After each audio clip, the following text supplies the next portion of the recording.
Welcome, welcome, welcome. Welcome to Wholesale Hotties, the place where ladies in real estate are talking about real estate. I'm your host and MC, Sharon Lee Smith, together with my favorite co-host, Donda Molinix. Hey, Donda. Hi. My Hey, other favorite co-host, Jen Stewart. Hey, Jen. hello. Monique will be here in a little while, but we have an awesome guest today, Sabrina Hargrave. Welcome to the show. Hey, Sabrina. Welcome.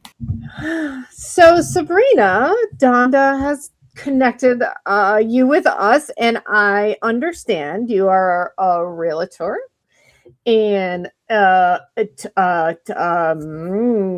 owner. transaction coordinator. Wow, my tongue is twisted. And I understand that you have a massage studio. I can't hear you. Hold on, are you muted?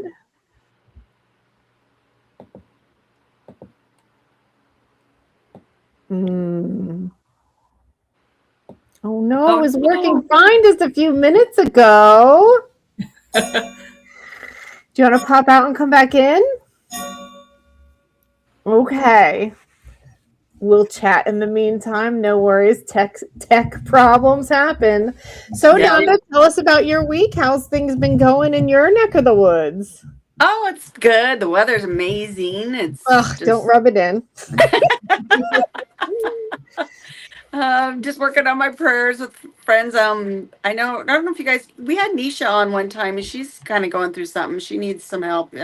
She got really dehydrated and her vision is just like she can't see anything within a couple feet of her. So, oh my gosh, we'll definitely be praying for Nisha. Sabrina, let's check. How are you doing? I'm doing good. Can you hear me? Hey, we can hear you. Yay! Okay. Sorry about that. Oh, it happens. Tech problems happen all the time. That's what happens when you go live. Yeah. So tell us, how'd you get started in real estate? We'll start there. Yeah, sorry, the very beginning or just the beginning of real estate in Arizona? I suppose. What? I said wherever you want to start, I suppose. Well, I think even as a young child, I was fascinated with it. I was raised by a single mom, and she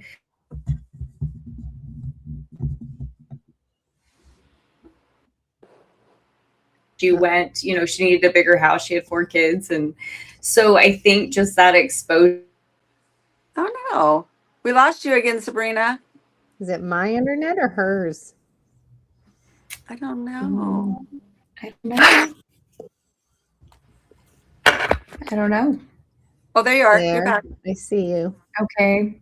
I don't know if it's my internet or yours. Okay. We'll just do our best. How about that? Yeah, totally. That's all we can ever do, right? Yeah. So anyways, long story short, probably witnessing a mom that was just like a go-getter and looked for opportunities and then had that exposure. And then she worked her way up the business ladder while raising 4 kids herself. And so just kind of have it in the blood. And then got introduced to the sub 2 community and learned more while at the same time getting my real estate license. So I kind of did those at the exact same time. I went both paths. And I'm glad that I did, because I feel like I have exposure that a lot of agents don't typically have. And so I can just see opportunities that other people can't see because I've had that exposure. So it works out really well. Yeah, no, I totally agree with you. I know that I've come across agents that are just like, I don't know what I'm ever going to do with this property. And let me take a look. And like, I can see as the investor, so many things that we can do from there. It gives you a big, a wider set of tools for your toolbox, and especially learning, the creative side of things. That just opens up even more doors to be able to help people. For sure. And doing it without judgment too, because I think when you come down one path or the other, without the other exposure, you kind of, that's the only lens to look through. And so it makes the other side look very confusing or complicating or maybe not quite right. And so when you have the dual exposure, you're like, no, neither one of these are wrong. It's just what fits the scenario the best, what fits this client the best, their risk tolerance, just different things. So Yeah. Yeah, I agree with that too. A lot of times I'll come across a deal from like a wholesaler, right? They'll be sending me something. This person really would be best served by listing this property. It's a beautiful house. Why are you trying to wholesale this property? It's really not fair in some sense of the term for the customer, as you say, the seller of the house, Right. to try and do that, unless there's a pain point and a reason for it that I don't, I think you're doing injustice in some ways, trying to not list it. Anyway. The person feel that's having the experience, right? Yeah.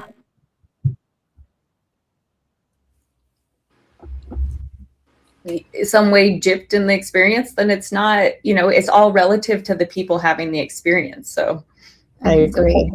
Yeah. I agree. There's a lot of paperwork with the traditional method. So sometimes people are like, no, thank you. I don't want to do that way. That's true. And you have showings and other things to deal with. Sometimes it is more convenient to just get it done. Yeah. But, Yeah, it just depends on their situation. Like Paige says, find the bunnies, figure out, here's some options for you, and then let them choose what they think's the best fit for them. Yeah. Yeah. Yeah, I think that's great as investors, as entrepreneurs. As just helpers, it's good to have, various avenues that you can offer to people. Yeah, options. Yeah, for sure. Sabrina, what time did you start your business then in conjunction with your real estate? Wait, we haven't talked about our business yet on the show. So, okay. I'm jumping ahead. The next thing, yes, well, that's okay. So, I understand you have a massage parlor, which is wonderful. I don't know if I want to call it a massage parlor. There's like a weird, maybe the wrong vibe out there, but yes. No. Dude, I think that's so fantastic. And I think real estate in general is a high stress industry. And so to be able to step back and relax and meditate and get your spirit rejuvenated is such a beautiful thing and necessary. Yeah. Energy, everything's energy. So getting your energy aligned, your chakras aligned, your nervous system calmed down, because as you all know, doing real estate, that real estate is emotional. It is energy. Very rarely do you not run into obstacles that you have to overcome. So they kind of go hand in hand more than people think. But a lot of people are like, oh, you can't do that and the wellness business, and I'm like, oh no, they go perfectly hand in hand. Let me explain to you how they do. And it really is quite fascinating that people don't think they do, but then as soon as I explain it, they're like, oh yeah, that makes a lot of sense. So So tell us a little bit about that, about the journey, opening the business and that type of thing. Hey, Monique. Yay. Hi. Okay. So I ended up moving to Arizona from Anchorage, Alaska. I was a financial controller up there for an Alaska Native corporation. And in 2009, my mother was diagnosed with metastatic breast cancer. And she had just purchased a second home down here, and she was snowbirding or trying to snowbird. But as we all know, with cancer treatments, that doesn't those treatments don't lend well to traveling a lot. And so it was kind of a journey exploration of trying to manage, because I was the financial controller for the parent corporation. I managed 7 other companies underneath the parent. So I was managing a whole accounting department and witnessing my mom dying from cancer. So I had to really go inside and really check in with myself and explore some parts of me that we don't really like exploring, right? We like to just work and go and deny ourselves what's actually happening. And there was just this pivotal moment. I came down here to visit and she got me a massage, and I just woke up during that experience. Oh, she frees up. My husband, I said, I'm going to quit my job.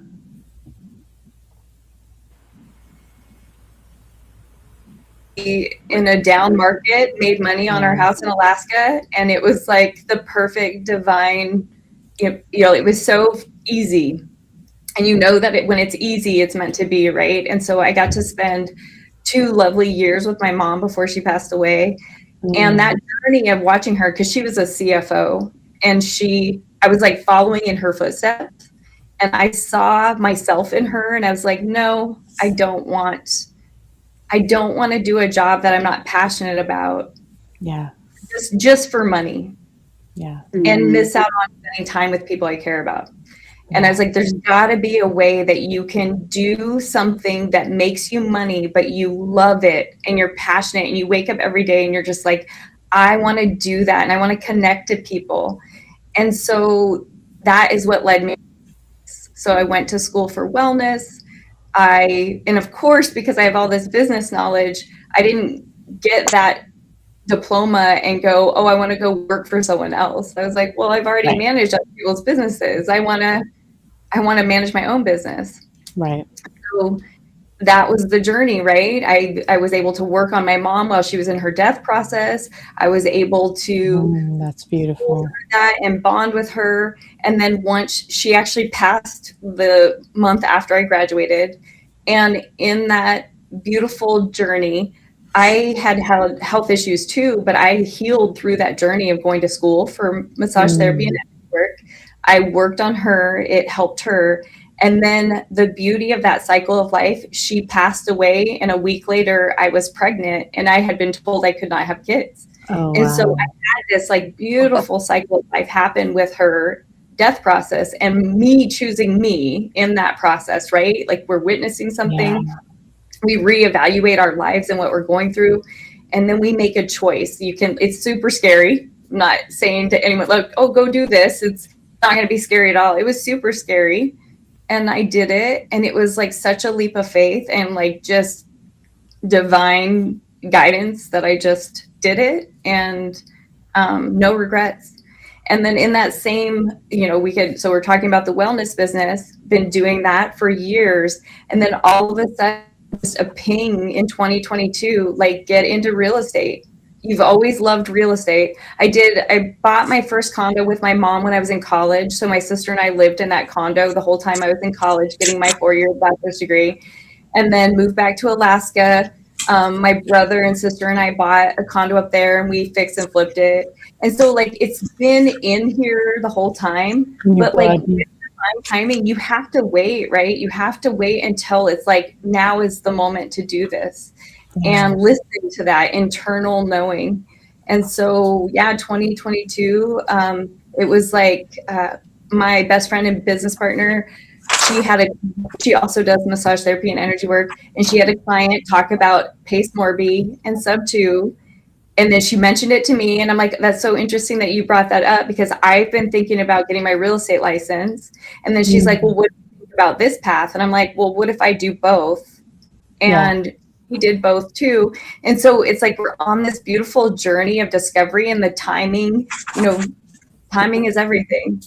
And so it just keeps going. And so now this space that I'm sitting in right now, she and I have the master lease of this space that we beautified, and we run both of our wellness businesses out of this space. So if you think about like how they teach co-living, it's similar to that, right? You get a master lease, the space is not that great, but you make it beautiful, and then you sublease those rooms out to other businesses. And so we have our businesses running out of them, and then we have other practitioners that might not otherwise be able to afford a business space to do massage therapy and energy work. They pay us either day rates or hourly rates.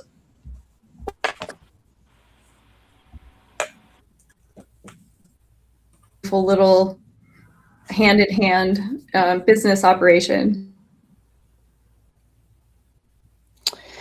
Wow, that I think that's beautiful. I commend you for your journey. I know that. Uh-oh, we lost her. Oop, wait. Oh no. There you are. Back. Hi, back. Jen. We're just gonna switch the screen up every couple minutes. We'll just That's okay. That's okay. I was saying I really commend you on all of that, walking your mom through her journey, and I'm sure that Jen can relate. She had similar in her family, and that's just beautiful. And yeah, you're right. Like when you start down a path and you already have the experience, why would I go work for someone else, right? Because you already ran your own, and that's awesome. So now you're up to 2 locations, I understand. Is that correct? Yeah, I have one in North Nice. Phoenix, yeah, and then one in Scottsdale. Yeah. Oh, that's awesome. That's awesome. Do you find it like if you're located in one location and then you have another location, do you have to go back and forth, or do you find that it's just really a simplified process of just being able to run both locations? So I think for someone else it would be difficult. My brain doesn't quite work like everyone else's does. I do really well at boundary holding and time blocking. And so I find that if you trust yourself to hold your own boundary with your time, that nothing becomes an issue. Because I have set days at the other location. I'm currently sitting in the Scottsdale location. And so these are the days that I work here, and I don't deviate from that for other people. Like I have set my boundaries. If you want to see me, this is where I am, and these are the time blocks I have. And then I devote my other time blocks to real estate, or most importantly, I devote time blocks to my children and my husband, and my animals. Like we cannot pour from an empty cup. I'm sure we've all heard that saying before. And so each person has their own cup fillers or their battery chargers. And I think that if we work ourselves to death and we don't see the people we care about, you tend to get resentful and burned out. And I don't want to do that. You don't show up the best mom and wife and friend in life if you do that. So that is how I have certain days at the North Phoenix location, then I have certain days here, and then the days I'm not at the other location, I have subtenants that lease the space. So the space, if you think about, like, investment always needs to be making you money. So if it's empty, it's not making you money. What can we do to fill that space? So like I have estheticians, I have massage therapists, I have Reiki practitioners.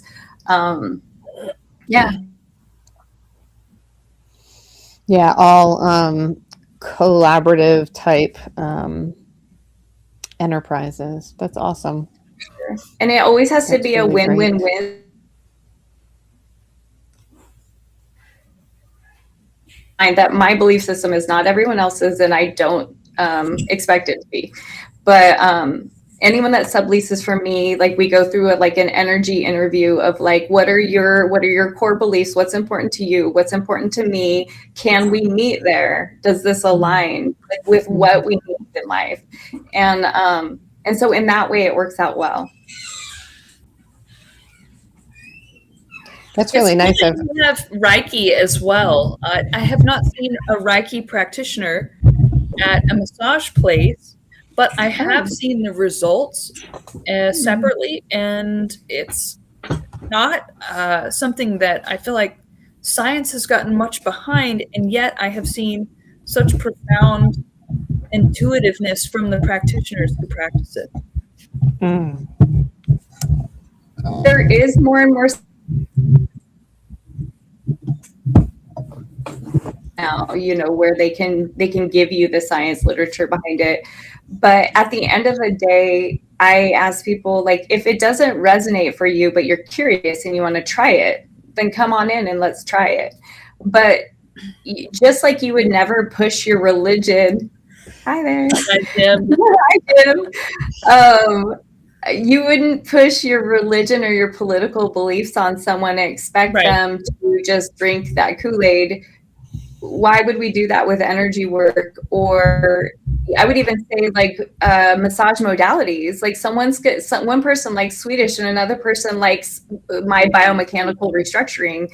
And like, I'm not going to negotiate that or force that onto someone else that doesn't want it. You let the person tell you what they want, and then you go, I can do that for you. And if you can't do that and you have high integrity, you own up that you can't do that. And so energy work requires permission given from people too. So like, we don't push that on people. So I think that's great. I have seen I had a Reiki reading once, and she said, she's like, I hear a bird song between your ears. Well, nobody knew that was actually my favorite sound. I never told anyone that. And so I thought that was really, what the heck?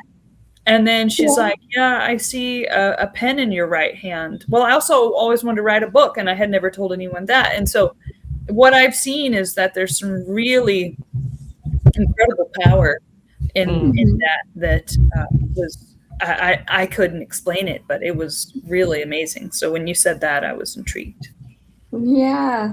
And that is like a perfect example of, you can't prove anything from that, but it affected you. Yeah. And that's all that matters. Like, you can go to Thanksgiving dinner with the rest of your family and be like, oh my gosh, I had this great Reiki experience with this practitioner. And they're just like, okay, like whatever, And it doesn't matter it doesn't have to matter to them. Like, the experience was created just for you. Yeah. And that's what makes it so beautiful. The only thing that takes us out of that is when we need other people to believe us. Right. Or we need other people to have the same. I seriously recommend, don't buy the gift card for the family member that you think needs it, but they would never want it in a million years. Like, I actually have started refusing to sell gift cards to people that do that, because your experience will not be your husband's experience. Yeah. Rarely. But it's the wife that hears the bird song and the vision and all the thing, and she wants him to have that. She wants him to like bond with her on that. And he won't necessarily. I remember one time I got a gift card for a massage, but it was a different type of massage, and I have fibromyalgia, so you have to be careful in the way I get massaged. And I was just like, thanks, but I can't use that. And I felt bad like telling them that, and I couldn't, so oh well. Yeah. But yeah, you're right. Like, you can't push things on people if they're not ready to hear it, if they don't believe it, if they think other things like that. Yeah. Yeah. Oh, well, that's my belief system anyways. Like, another practitioner might think otherwise, but it doesn't feel healthy to me to do that. Yeah. Agree. So how has the experience at the wellness center helped or affected your real estate enterprise journey, whatever? I would say it helps a lot. Like, one of the reasons why I got the ping to do real estate at the point that I did it is because I have clients that fly in from all over the United States. And so when they come, they're just like, oh my gosh, we love it here. Oh, we want to get a second place here. We want to get a condo. And so it was just like, you know what? I'm already doing a ton of research for people. Yeah, that makes sense. You gotta get the clientele knocking on your door, basically. Yeah. And so it just felt good, but you cut out again. Hold on. Oh, there you go. Go ahead. Yeah.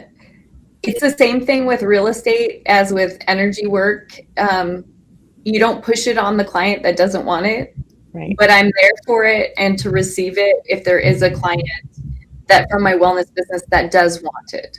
And so I just it's gently out there and open. So most of my real estate clients have been wellness clients at this point. That's awesome. Yeah. So when people are like, oh, how do you do this? And I'm like, well, I'm not the agent that's cold calling or sitting by the phone waiting for it. Right. It literally just comes to you. Yeah. Yeah. It's actually a really beautiful thing. Some of my real estate clients were sound healers that I met at Pace's house at a sound healing. And I just absolutely, like from that experience, I'd never had a sound healing before. And Laura had created this sound of healing event. And the practitioners, like I had such a energetic reaction from it that was so powerful. And I like hugged them afterwards and I'm like, we're going to work together in some capacity. And we have worked together. I've created sound healing events and I have marketed them and like brought in people from my wellness business to their events. And then through that process, they were like, we want you to be our real estate agent. So it was like this like big full circle. And now we're really good friends. And I'm just so grateful. Like, I'm so grateful for so many things from the Sub 2 community, but like that is a really special gift to me. Yeah. So for those people who might not know what sound healing involves, how would you kind of position that?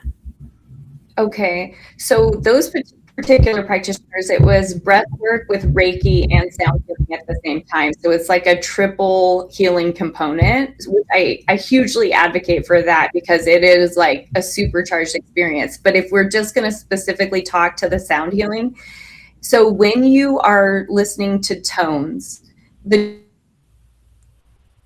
Uh-oh. You're going to have to repeat this, Sabrina.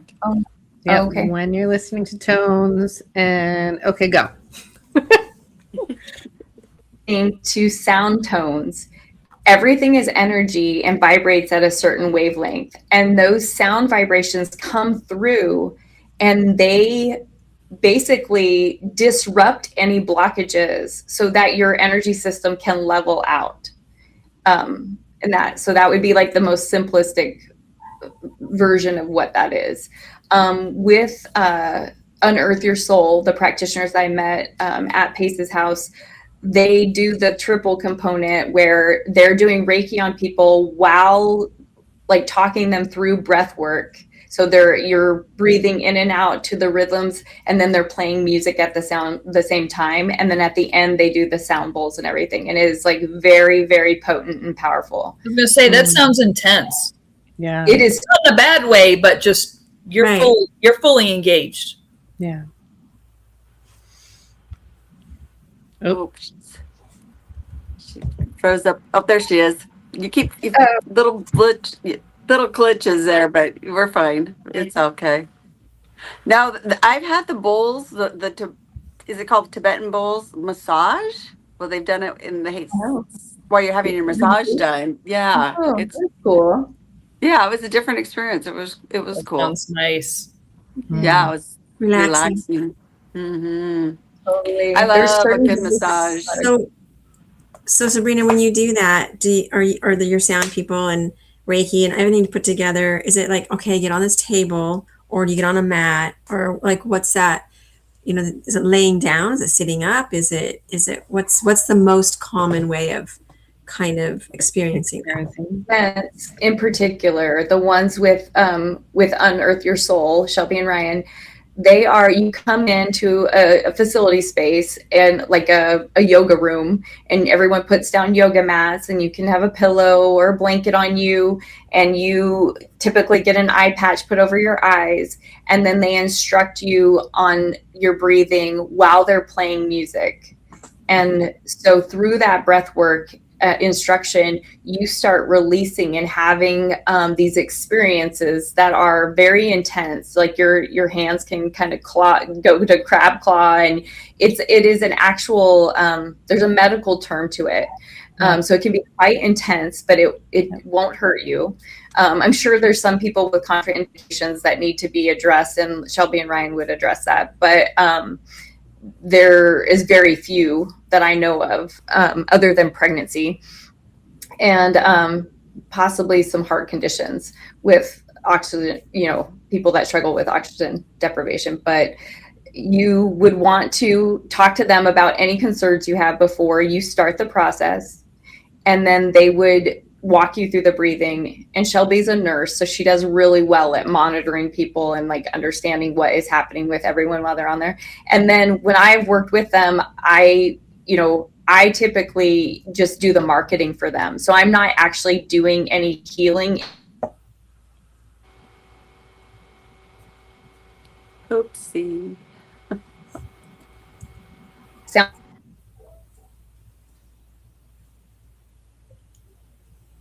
the different sound equipment. So both types are very lovely. It's whatever you're drawn to and what you resonate with. So we kind of missed part of that. So I might be asking you the same question you just answered.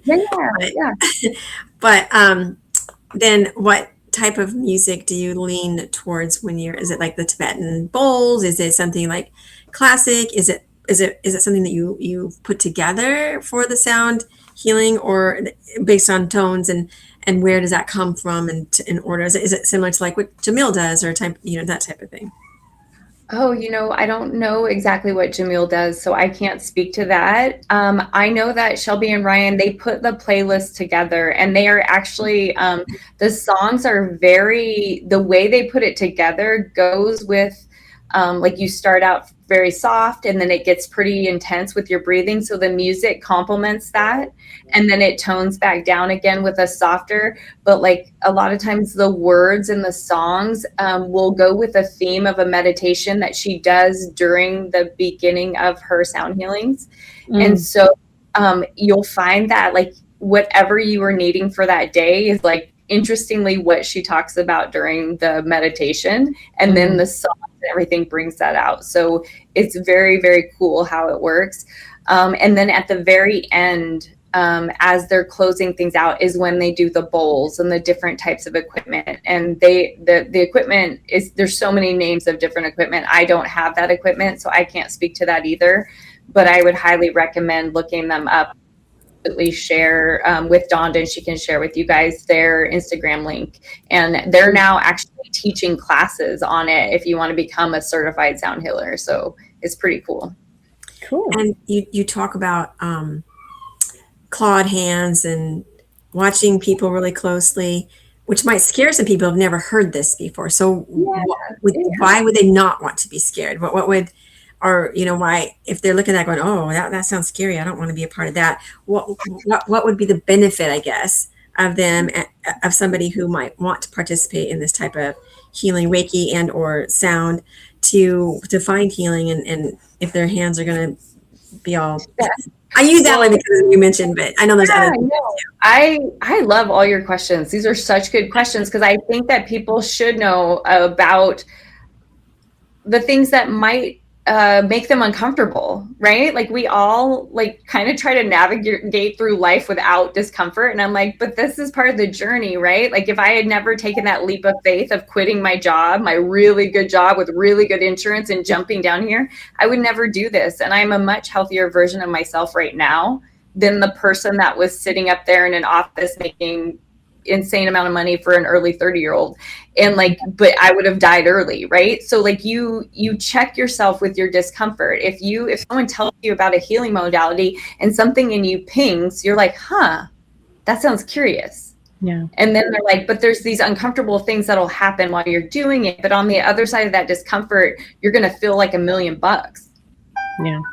You sit with it and you go, I think I want to try it. And then you empower yourself. So you go through this little exercise of like, at any moment in time, if someone's telling me to breathe a certain way, I always have the power in myself to be like, no, thank you. Yeah. I can stop breathing that way at any moment I want to. I can take the eye patch off at any moment I want to. And so I think a lot of times in life when we're scared of something, it's because we think if we start a path, we can't stop and reassess in any moment. And I would say always go into everything going, I have complete and total control of engaging in this experience.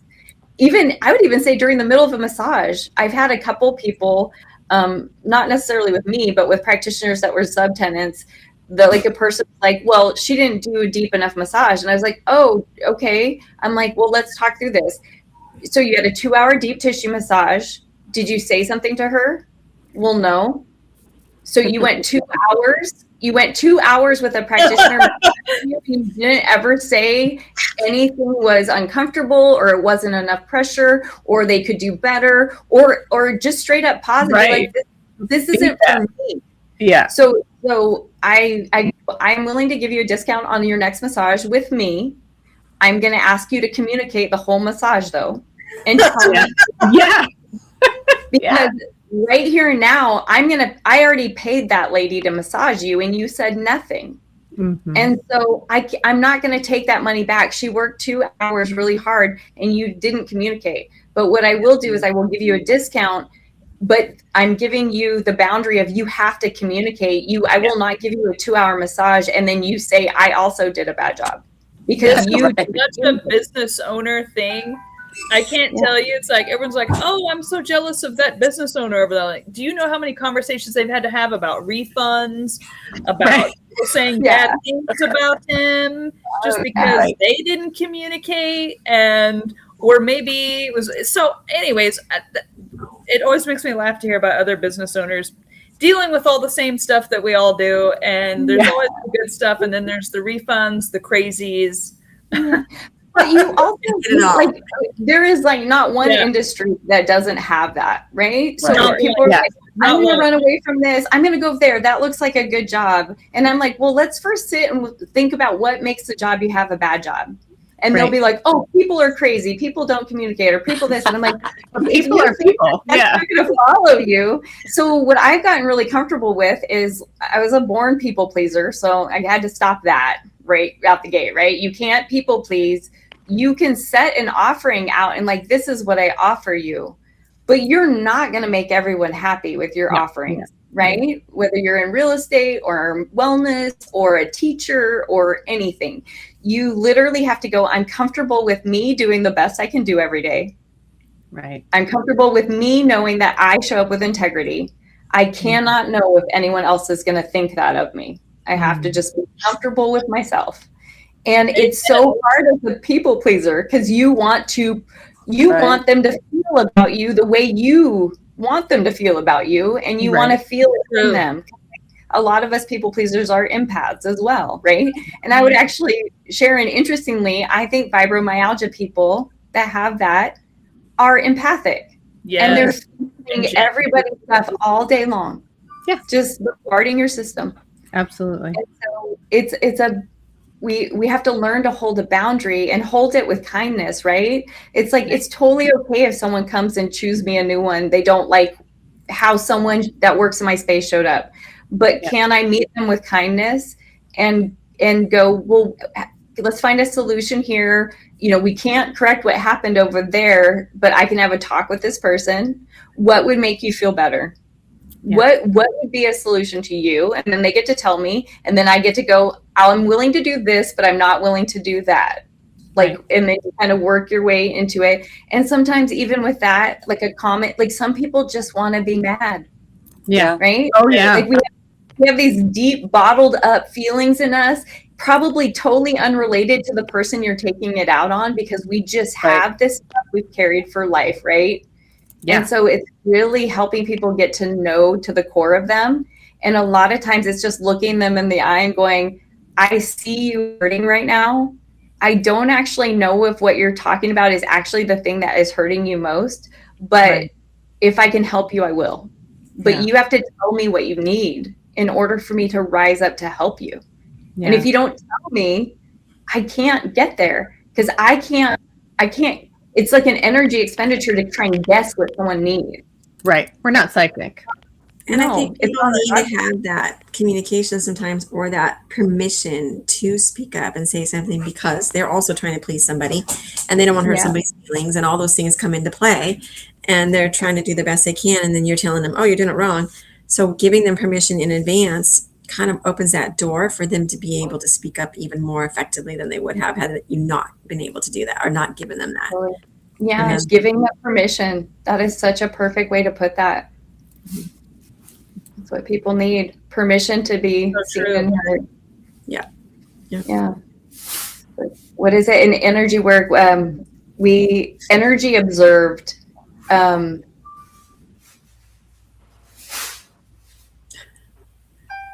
Oh no, we lost her again. Yeah. All energy just wants to be seen and noticed. Yeah. And acknowledged. Oh no. You can speak for her, Sharon. Read lips. We'll shift the conversation. Yeah.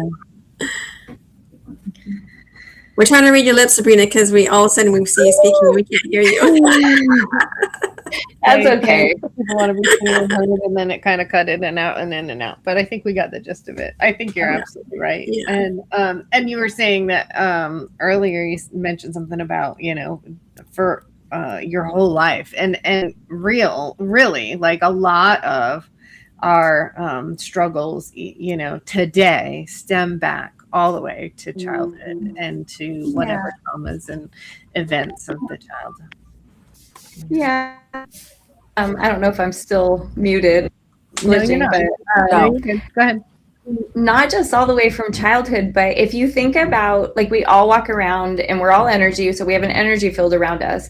So the people you've been exposed to their energy field, right? So like, even if nothing truly from your perspective of a child was traumatic, but you have parents that had trauma, Right. Unresolved trauma, and you grow up in their energy field, right? You live day in and out in their house with them. They never got therapy. They never got release of that trauma. And so you feel like the world is unsafe because you've been coupled up with people that have lived in a trauma state. Even if they're not like verbally abusing you or abusing you or anything, there's this weird energy is on edge. Yeah. And so I think sometimes it's not always explainable, depending on the situation. Sometimes it's very explainable, but sometimes it's not. And so just giving people grace where like they may not know. Yeah. Or there's books out there, The Body Keeps Score, I think is a book. Or it's something like that. Mm-hmm. By who? It's by a gentleman named Bessel van der Kolk. Yep. Such a good book. It's definitely has to be listened to or read in bite-sized pieces because it's like a lot to take in. Yeah. Like if you feel yourself getting tired, take a pause. Do you think that incorporates if you're in a relationship with somebody to you? Absolutely. Yep. You'll start having like interesting dreams that you don't really fully understand because you're laying in the bed next to your partner that has trauma or is stressing about something that like maybe they're the partner that always puts on a happy face. And so you don't visibly see from looking at them that they are struggling. Yeah. But when you go to bed, you're like, man, I'm just not sleeping well. I'm having all these weird dreams that are anxiety dreams or, it's very fascinating. Yeah. Yeah, that is interesting. I hadn't heard that before, but that makes total sense. Yeah. One thing I like about Scottsdale, Sabrina, I was there last summer for about a week. And it's a very rich town. Like I thought Dallas was kind of a rich town. There was money in Scottsdale that I don't see in Dallas and I don't even see in Miami. So I was asleep on how rich Scottsdale is. And so that I assume that has to help your wellness business because you have people with mega disposable income out there and a lot of them. Yeah, yes, I would agree completely. That was part of the intention behind opening the second location, right? Like you have to know your audience and the price point in which people can afford you. And so we're kind of, with what we do, the price per hour is quite high. The more we're, Rachel and I are in this for 10 plus years now. And so we're getting to that level where we're pricing ourselves out of a lot of people in the other areas in which we had our business. And so you have to make choices in life, right? And nothing is personal, but like as life gets more expensive, you get to decide, what do I want my life to look like? And it's all within your choice, right? So you might meet some therapists and practitioners that kind of live in that space of, I don't want to raise my rates because my clients can't afford me. And I like to think, so I've given my medicine for a long time in this area, and I'm super, super grateful that God gave me this, but also God has given me the right to live a very beautiful, abundant life too. Like we're not healers and facilitators don't have to be martyrs. And a lot of them will live in that space. And I just, I'm sorry. Jim. is Oh, we're pausing again. Oh my gosh. What does it So say? I sorry. can't see it because my So sorry. screen's big. Donna, you did not have Donna, I hope you buy me a cool dream tonight. I want to hear about it at coffee, Donna. He's You're blushing. gonna tell us about your dreams, Donna. Oh my word. My that's so husband. sorry. Oh my gosh. You didn't mean to That interrupt is like the Sabrina. cutest thing ever. I love that.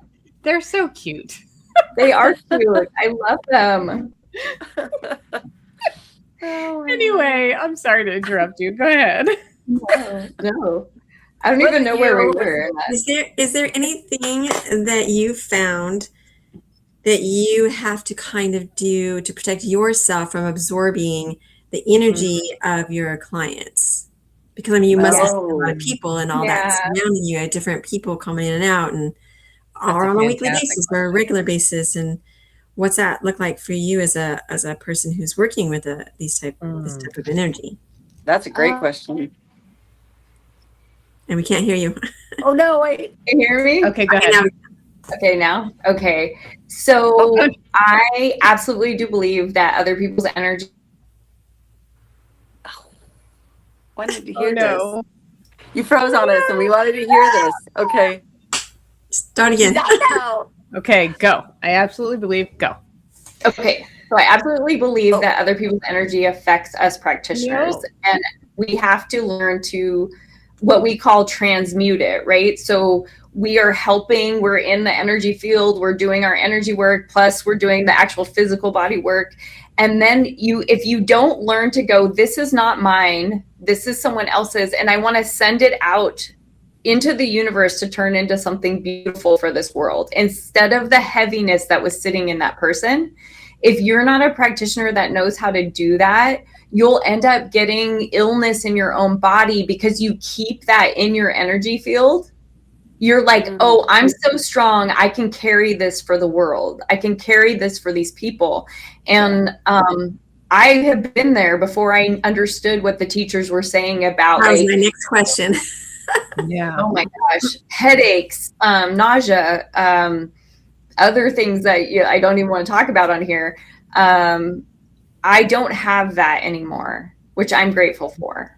But I tell you what, new practitioners coming in, so the rate of people starting this type of work is they last about 4 years. I'm going on, I started in 2012. Wow. So I'm doing really well. I feel healthier than I've ever felt, but the initial couple years, it was headaches and all sorts of symptoms all the time. And it was really, really hard. And I could see how people get out and fully how to stop doing that. And I would say, like, really what it boils down to is your ego. Really? Because when you start out doing work like this, you're really heavy in the ego because you think you can fix people. And so you're like, oh, I can fix people. I have this skill. And really at the end of the day, you learn techniques, but the person has to own their stuff. And they have to work on their own stuff. And their stuff is the energy stuff, right? The massage therapist, they manipulate soft tissue and things like feel better and you soothe it. But the energy stuff is always the person's job to do it. You're facilitating with their permission that they are there to get their energy and their body worked on. And they're going to keep doing the work when they leave. That's not your job as the practitioner to do that. But as a young therapist, you don't understand that yet. And so you think like, oh, wow, that person just said, I'm the best massage person they've ever had, energy person they've ever. And so it's like a lot of ego, more than you think. And this is not me digging on anyone. This is literally just how it's like the progress of being a small child going into adulthood. Like we all do it. We all have ego. I would say adults have a ton of ego still. We all do. But it's just the owning. That's why the stuff will affect you more, is if you don't understand. Oh, no. And then I'm going to step out of it, and they're going to get to own that when they go home and go forward. And I'm assuming they don't teach you that in school. So They say it all the time, but nobody. So honestly, segue, I was like, we're just going to talk about ourselves. So Rachel and I are developing a program on how to teach people to do that, because no one taught us. We had to work. She and I worked with each other, and I'm like, we worked it out over time. And it's such a great tool to teach everyone in the world. You don't have to be a massage therapist or an energy worker. Literally all of us have energy fields, and we all need to learn these tools. And so we are trying to create that program to teach people. That was great. Fantastic program. Yeah. It'll be, what's that? Sorry, Monique. And women to have a difference with the way that they handle this, in this field? Oh, men and women?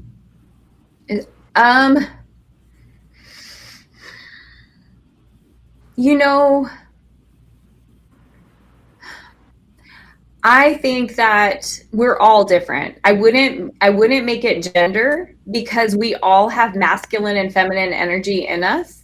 Yeah. So masculine is more like forceful, where feminine energy is more like go with the flow and creative, and like I'm open to this in creating, or moving through this experience in a softer way, where masculine energy can kind of be like, I'm going to force this experience to happen. Mm-hmm. Does that make sense? Yeah. So it's not male and female. It's energy types. And you're referring to the clients versus the actual practitioner.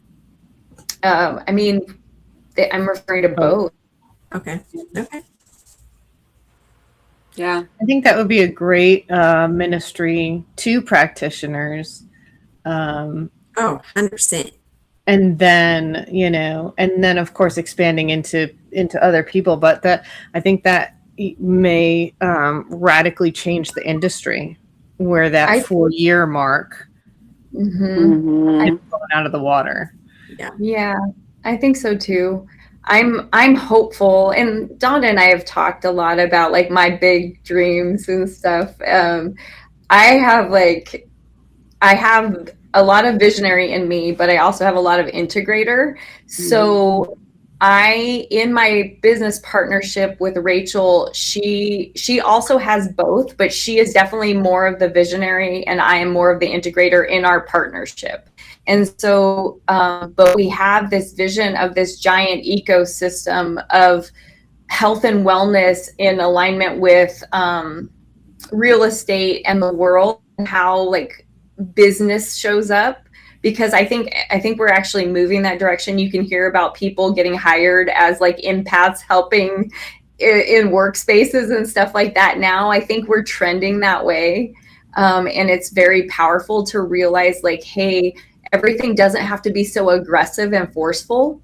It can actually be intuitive and creative and collaborative, and we don't have to do that. The aggressiveness in which we have lived in over the past, I think it's actually a paradigm shift that's happening, is what completely happening in the world. And so a lot of it feels very volatile right now, but I like to sit in the space that chaos comes before something is created and shifted. And so if we can all just hold that grounded state of like, after this chaos, it will be a different energy of the world, but it takes a lot of us holding that space and the grace for everybody that's going through chaos and going through disruption. Does that make sense? Did I lose it? No, we're enthralled. that was really, really good. Yeah, I like when Sabrina and we started having coffee once a month, right? We're getting ready for our third one here, but it's every time I leave her, I just feel so energized, and it's like she's just got this energy you want to just absorb, because it's amazing, and I enjoy my time with you, Sabrina, tremendously. That's awesome. I do. You'll have to write your dreams down tonight. Yep, I heard that. What was that, Monique? What'd you say? Nothing. I saw. Oh, I think we're talking about dreams now, Donna. Yeah, Donna needs to write her dreams down tonight. Then. Gotcha. Well, we are once again, at the top of the hour. Sabrina, Yeah. thank you so much for coming on. This has been a great conversation. I've really enjoyed It it. was really Yeah. fun. I know. And I think we all like this topic, and so this has been good. yeah. Oh, Yeah, I when hope you we, get I hope that we all take it forward in our real estate and business practices of like just something a little bit, you know, the energy of openness to it, you know. Mm. Yes. Yeah, when you get that going too, let us know. We'll have you back on here and get.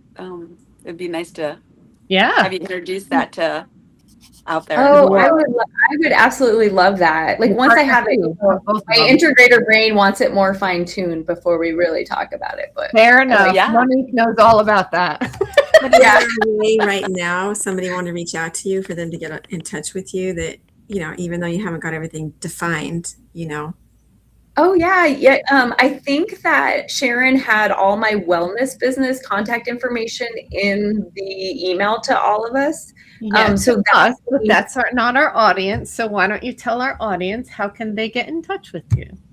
Oh, okay. Yes, you can get in touch with me by going to wunderbarwellness.com. So now I'm feeling on the spotlight when you said the audience. So like before that, we were just 5 girls chatting, and now I feel like yeah. So yes, my website has my business number. That also goes to my cell phone. I get fed all those calls and text messages, so I can see everything. Awesome. Thank you, Sabrina, ladies. Thank you so much for coming Thank on. you We so really much. enjoyed Thank it. you. Have a good night. Good night, ladies. We'll see you later. Good night. See you.